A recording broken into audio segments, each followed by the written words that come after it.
Welcome to the forward-focused FlashCast, bite-sized episodes on becoming an effective, well-rounded leader with quick tips that you can implement right away.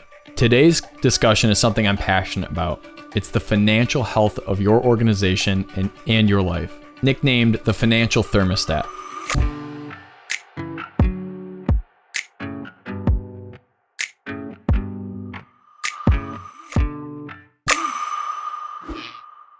Just like in your house, if you want to adjust the temperature up and down so you get the effect that you want if you're cold or if you're hot, you can do the same thing in your business and life with up and down ramping what you're spending and where you're spending your money.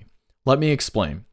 There's two key concepts from today's conversation. The first is going to be around your budget and getting a budget in place. It doesn't need to be a scary word. It doesn't need to be something that we just avoid in the corner and we know it's there, but we don't actually dive into.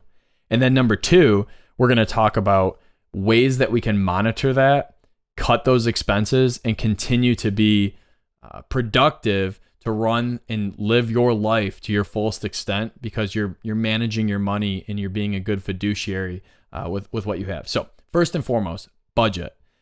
Just below this FlashCast is a link to an example budget that can get you started. If you already have a budget, but you want to tweak it or fine tune it based on today's content, feel free to download it and compare to what you're currently using. So what's the point of a budget, right?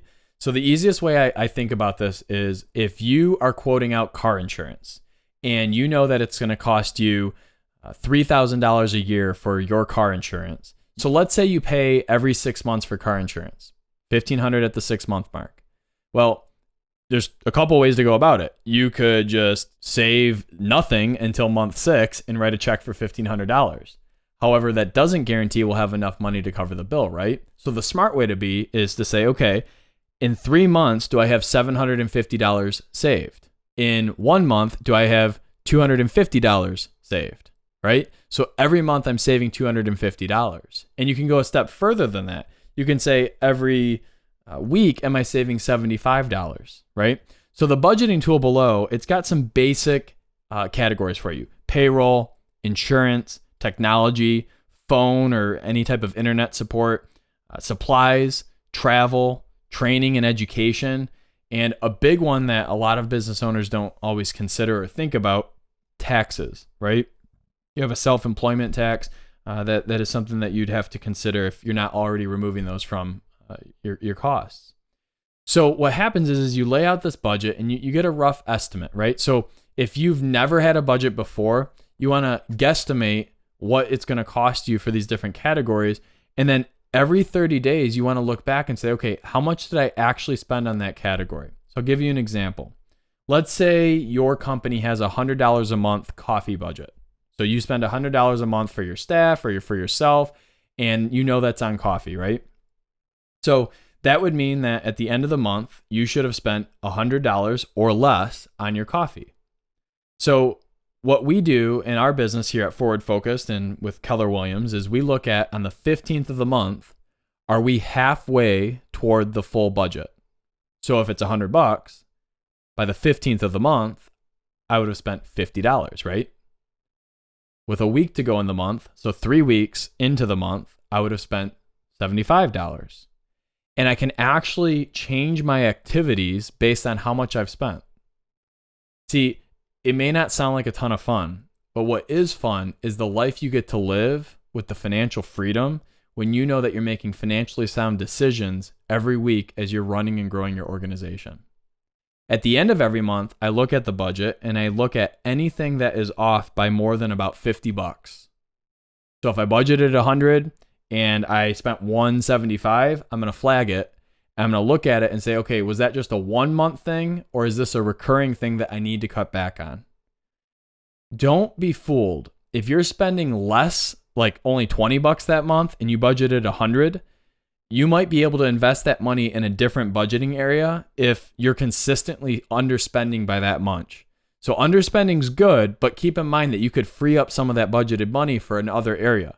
Number two, getting a better financial grasp on your organization, and a really cool exercise that I love to work with clients on is called KRONC, KRONC. It stands for keep, reduce, offset, negotiate, cut. So I'm going to give a business example because in our previous episode, Leading in a Crisis, we talked about a personal example. I'm going to give a business example of how you can go through your budget and use the KRONC method. So check this out.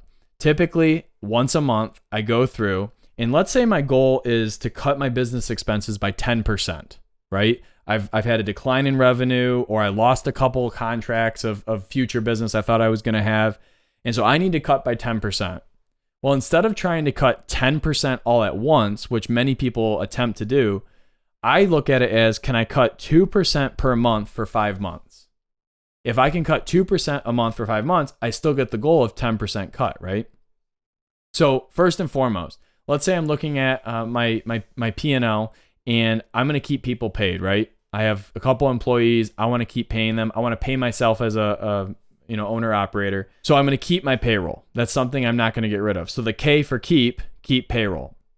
Reduce. Maybe I'm going to look at consolidating office space. I'm going to cut down on how much space I need. Maybe I'm going to consolidate how many internet or phone lines or subscriptions I have. So I'm literally just going to reduce the number of something so I save more money. I'm going to reduce the expenses in a category. Offset. Maybe I have a landscaping company that comes and takes care of my business once a week. And so instead of doing that, I'm going to hire a jack of all trades that works in my organization, or a family member that maybe wants additional income, a side hustle. And so I'm going to be able to offset the cost of this landscaping company to somebody that is trusted and I know will do a good job, maybe for a little bit less, but at the end of the day, you're still getting the landscaping work done. 4, negotiating. In that same example, maybe you call the landscaping company and you say, hey, I'm either going to go in a different direction or we need to renegotiate sort of where we stand on our contract. Right now we have a year-long contract. I'm willing to sign a 3-year deal at this reduced amount, right? So negotiating out your deals and what you have. And then lastly, just cutting, right? So maybe that coffee budget goes from 100 down to 50.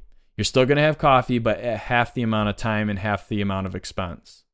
So when you do this, I was able to have a client that I did this activity with, and he sat down. I asked him to sit down with his wife and go over it after. And he texted me the following Monday and he says, John, you just helped me save $801 per month in my business. Thank you. It's not always the most fun activity to do, but it is very freeing. If you lean into the opportunity, you get real with your numbers to get right, and you understand that the KRONC method is something that should be done every month to be able to get to your desired expense cut. So in recap, there's 2 great documents below. You have the budget if you want to get started and get organized with what you're spending. And then number 2, the KRONC sheet that literally helps you with your financial thermostat, the financial health of your company, to get to your desired cuts that you'd like to make in your expenses. So listen, if you found value in today's content, be sure to subscribe so you never miss a lesson to be the leader you deserve to be. Until next time, lead on.